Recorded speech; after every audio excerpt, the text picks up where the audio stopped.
To allow these crimes is against the elementary principles of justice. It's against the law, of course, of any country. And they say the conflict is too complicated. No, it is not. Its tools and methods may vary, but the basic facts are simple. And I hope I will present some of them. One simple fact is that a Nakba is not a traffic accident. It's not a casualty of a limited war. A Nakba is going on from 1948 till today. Zionist objectives did not change a bit since that Basel conference in 1897, when the wealthy European Jews met in Basel to carve out a colony for themselves. Of course, the methods have changed, but the principles remain the same. And who is standing against all this major international colonial project? The ordinary family of the Palestinians in Berlin, in Gaza, in everywhere. This ordinary family is determined to survive, and is determined to resist, and determined to refuse to die and to disappear. If we understand this simple principle, we can answer those who keep telling us the situation is very complicated. No, it is not. And of course, yes, of course, we have to go to roots, to the original sin. We have to go to 1917, we have to go to 1948, and we have to go to 1993. Going back to roots is not agnostic. So beware of those who tell you you cannot turn the clock back. The essence of justice is to trace the murderer, to expose the crime, and to restore justice back. That is the essence of justice. Zionist practices in Palestine destroyed man, stone, and memory. But man's spirit is very difficult to destroy. This, of course, demonstrated frequently all the time by Palestinians. The stone could be destroyed, but could be rebuilt.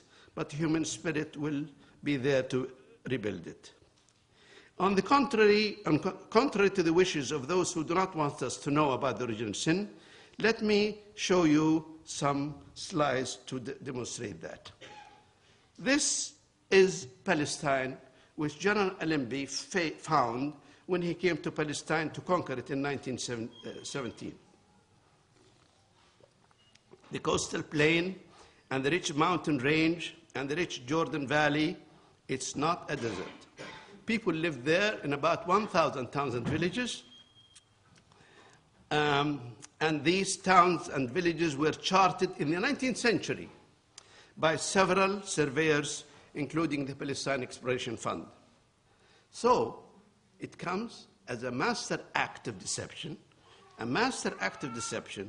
when Zionists submitted to the Versailles Conference of in Paris in 1919 a map. This is the map they submitted. They hatched over all the 1,000 towns and villages, and they call it a grazing land for nomads. This master act of deception could have been revealed easily to colonial powers because they already surveyed the land, but they accepted it. If the Zionists thought they could deceive others, why should the colonial powers, at the time Britain and France, believe them? They already have masses of information against that. And the collusion, of course, did not stop thereafter. After 30 years of British domination, disguised as a mandate to bring independence to Palestine, a proposal was made in the United Nations to partition Palestine between those immigrants who just landed in the country and the people of the country. It was proposed to give to those immigrants about 55%, but they took 78% by military force. And therefore, what we call ethnic cleansing is the act of occupying 78% of Palestine. So here it is then. And Nakba 48 can be presented in short in this way. This is Palestine, and these are the military operations which took place in 1948 at intervals of 2 weeks each until 78% of Palestine is conquered by military force and by none other than military force. Of course, this could not have been done only by peaceful means. It has been done by series of massacres. The Israelis have become professional at this. I show you here an aerial photo by RAF from Borer village. Borer village was attacked on 13th of May 1948. What does that mean? 2 days before the Bitch Mandate ended, and 2 days before Israel declared itself a state. It declared itself a state on 220 villages like Borer, and what happened in Borer is typical of about 77 massacres. A village is surrounded from 3 sides. You can see east side here and south side. And the east side there are artillery, and the west side and the blue line, soldiers are coming in. They went to Borer. Of course, they were farmers, and they had tanks, machine guns, and they quickly overcome the resistance. They went into every house, and these are farmers, remember, they have lots of hay, and they threw grenades on the families which are huddled in their house. Very soon, Borer went up in flames. The survivors left from the north direction, and we have a list of 133 names killed in their homes, mother, father, and child, in this way. Now, this is the pattern which has taken place all along. And we have, of course, the famous case, infamous case, of Tantura massacre. Tantura massacre was known to Palestinians from 1951. Nimr al-Khatib wrote about it in his book in 1951, from the evidence and testimony of those who survived. And in 2002, an Israeli, Teddy Katz, under the supervision of Ilan Pappé, published a thesis about Tantura. And the West were up in arms. You see, how could you, the Israelis, that is, how could you tell lies about Tantura? And of course, it is proven beyond any shadow of doubt. But only to the West and to Israel. It's known to us since 1951, or 50 actually. So this is an example of Orientalism, that the people in the West would not believe what the Palestinians say, only believe it when it comes from the West or from an Israeli source. Here the people in Tantura are taken to a place where they were supposed to dig trenches, and in each trench they will shoot 4 young people in the trench, and the other people come after them. They were buried in that. There are records of at least 200, 250 people who were murdered in this manner. Now, this is what we say, and this is actually a picture from Israeli source. But 3 years before Tantura, this was the situation in Nazi Germany. This picture is taken from Daniel Goldhagen's book, Hitler Willing Executioner. The same pattern has been carried out. The villagers were collected in 2 groups, women on one side and children, and the other side were men. The women are stripped from the jewelry and told to go to north in Lebanon or east in Jordan, and the men, some selected, in 4s, they were killed and dumped into graves dug by them, and the rest were taken to detention map. I'll tell you about that. So this picture is identical to what happened in Tantura. The next step in Germany was the people were asked to dig graves for themselves. And this is what the Jews were asked to dig graves on themselves by a battalion with the name 101. Battalion 101 has great freedom of spending any kind of ammunition. They can drink any amount of whiskey. They have freedom to chase the Jews anywhere and kill them wherever they found them. 3 years later, Sharon established a unit called 101, and it committed the massacres in Burej and in Hlin and in Qibya under the name Unit 101. This is well established. You can read about it everywhere. So what happened to the people who were detained, the people who were not killed, young men? They were taken to forced labor camps. Did I say forced labor camps? Yes, I did. Here is a photo of people, farmers, civilians in Ramla, taken to forced labor camps.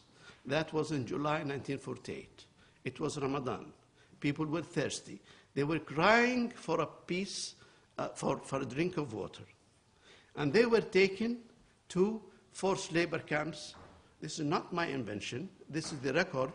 We have testimony of many people who have been through these forced labor camps. Moreover, I went to Geneva and photocopied 500 copies of the Red Cross files on the forced labor camps in Palestine by Israel in 1948. The Red Cross visited them.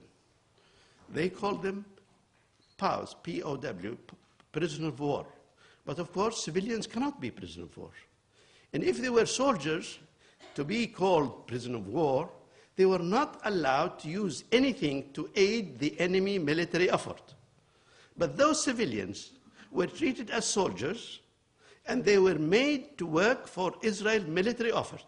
They dug trenches, they carried ammunition, they cleared the debris of the destroyed Palestinian homes, and so on and so forth. We have located 5 forced labor camps registered by the Red Cross. Not only that, we know the names of the commandments of the forced labor camps. They have the names of Schneiderman, Weisbach, Mosedel, Rappaport, and Kosovsky. These are names mentioned in the Red Cross reports.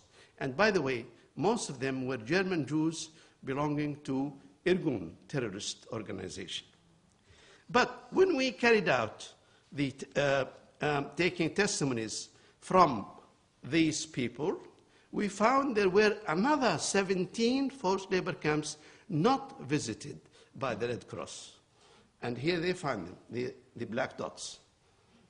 They helped the construction of Israel, and after about 1 year and more, they were released. By the way, those who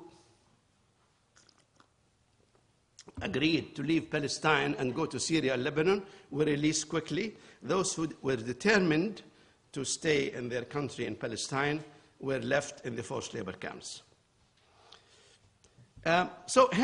Therefore, that is the environment in which the refugee problem was created.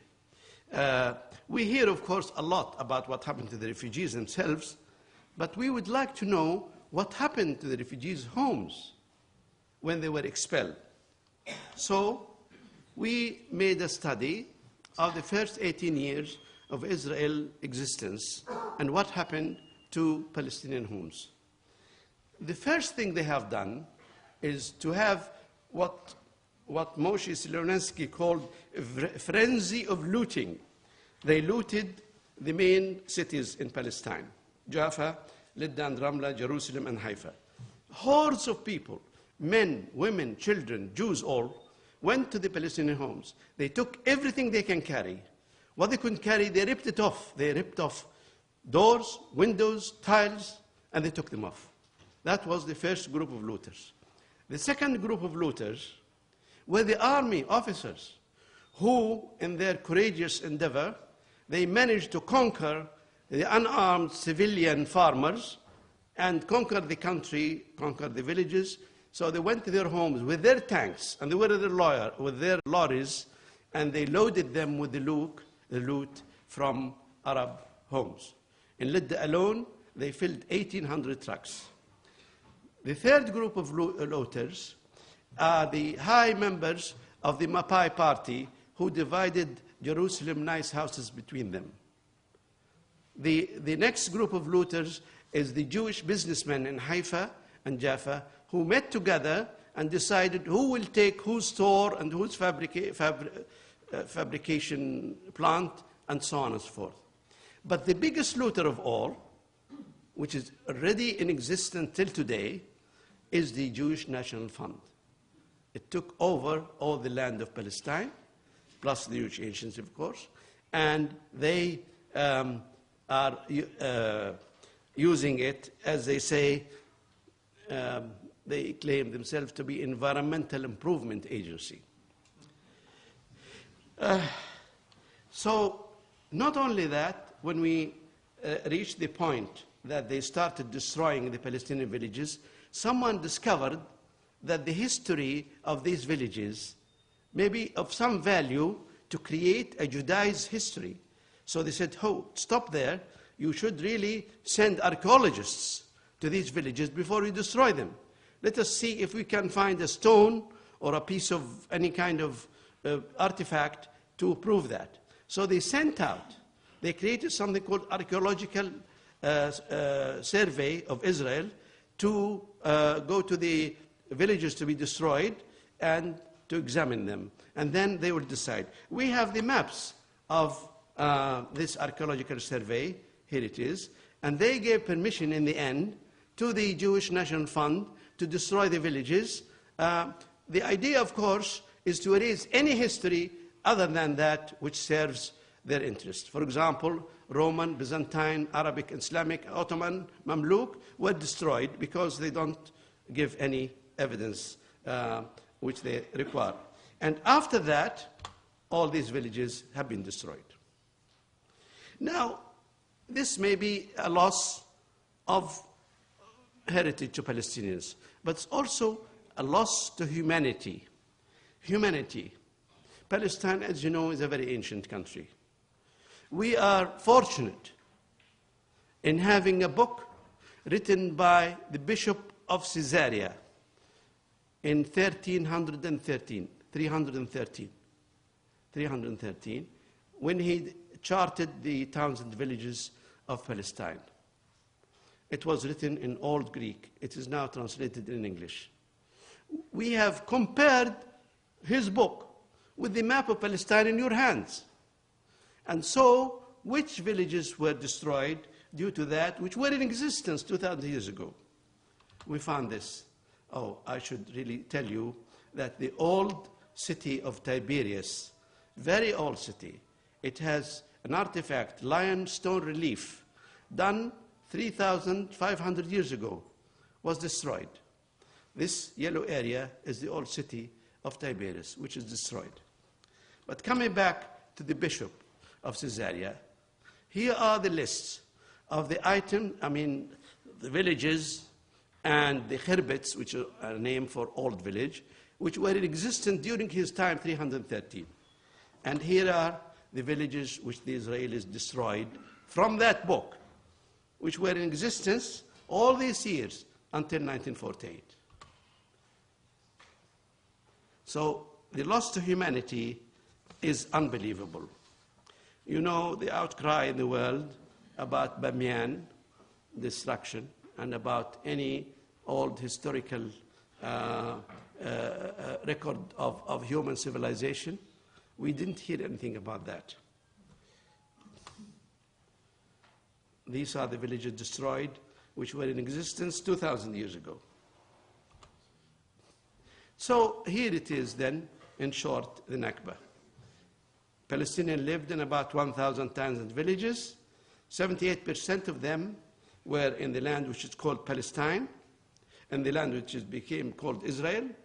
And then, in 1948, life was extinguished in 675 towns and villages. And where did the people go? They are the refugees who are fighting for their homes since 1948.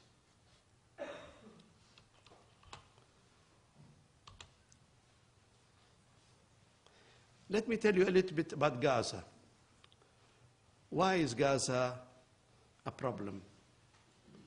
They call it a problem. It's a very highly condensed piece of the world. Look at this map.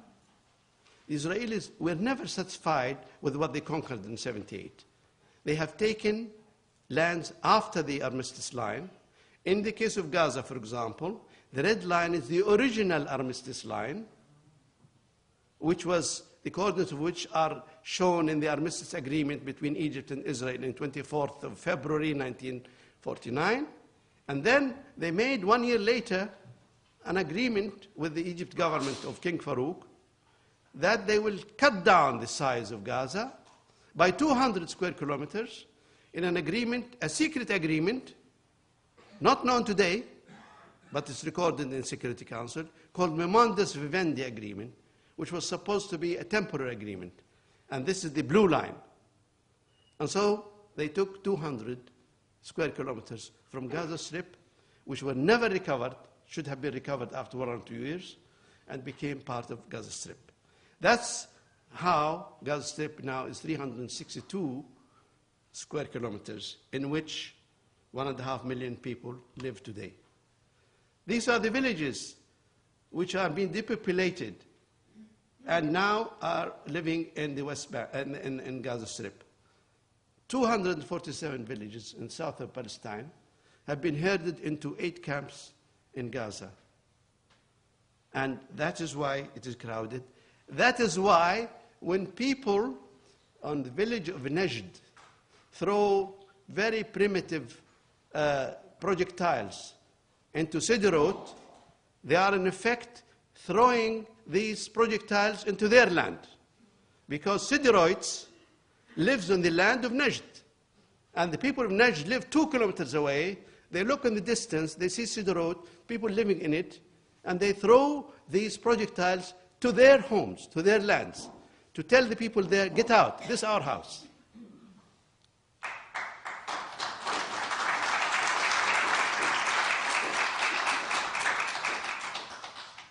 So the people in Gaza have a long series of suffering. This lady is expelled from her home in 1948, and she's in exile 2008. That's an old slide. But of course, she's again in 2009 and 2010. Now, we ask a simple question.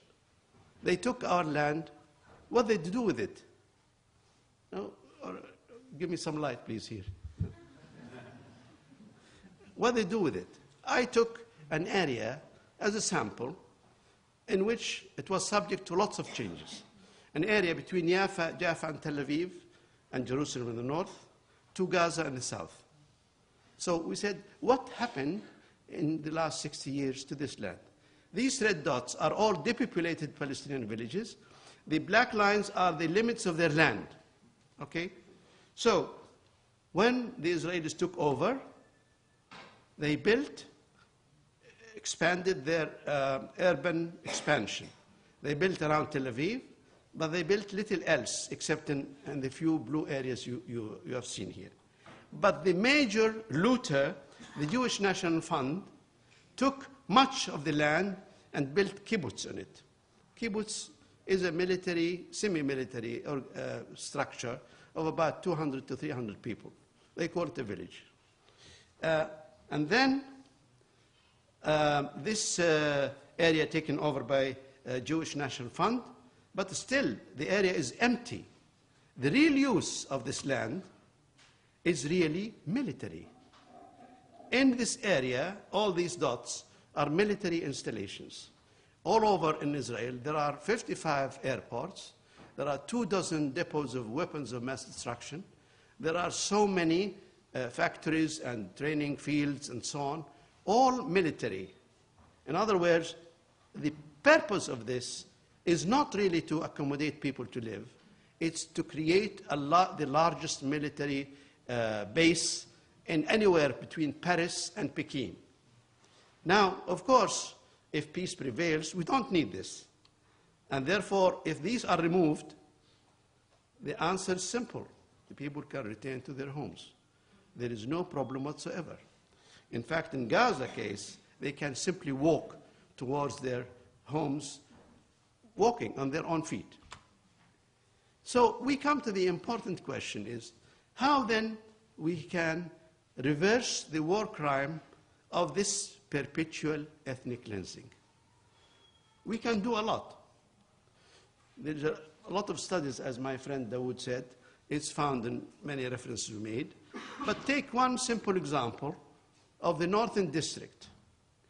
If we have examined actually 1,300 localities in Israel today and found out who lives there now. We classify them into 5 categories.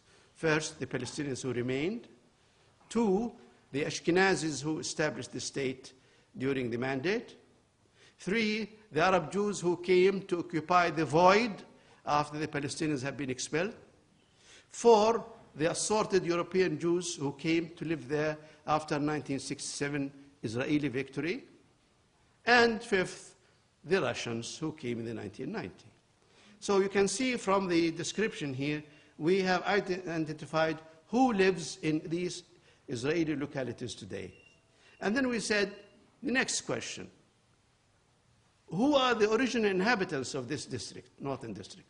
They are Palestinians. Where are they today? We know where they are. We know them by name, by family, by mother and father, and so on. We know where they come from. We know where they live, in which camp today.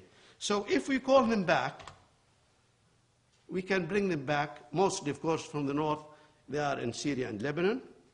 And we can put them back to where they belong, and we have the numbers. The numbers are easy. There are only 800,000 people to return. And they'll find in front of them 1 million. But of this 1 million, there are 500,000 Palestinians in Galilee. So the dismembered families will return to their kith and kin. And there is no problem of this. Of course, we have a lot to say, to do after that. I'll just give you this to have a look at it. As Jeremy said this morning, there has been a great destruction of the environment in Palestine, a great destruction. Destruction, pollution of aquifers, the shrinking of the Dead Sea, the pollution, and so on and so forth. We have to deal with all that. Now, if we carry out these actions, and I'm sure the international law will one day be required to do that, I ask you this simple question. We are all duty-bound to uphold and defend justice. Of the British people present here, I say this. Your parents and grandparents fought Nazi Germany and fascist Italy. Some of them may have even fought against Stalin concentration camps. Older generation may have fought Franco dictatorship in 1936. It's for this very reason you should fight evil practices. Such legacy is handed down to you by your grandparents. But in this century, in Durban 1 in 2001, many of you younger people, representing 4,000 NGOs worldwide, stood by Palestinian rights and denounced Israeli racism and apartheid. Now is the time to act. At the age of internet, satellite TV, newspaper headlines, nobody can claim I didn't know. And therefore, silence is complicity to the crime. In the end, justice must prevail. There is nothing more fundamental than the right of a human being to return to his home and to live in freedom. Let us make that happen soon. Thank you very much.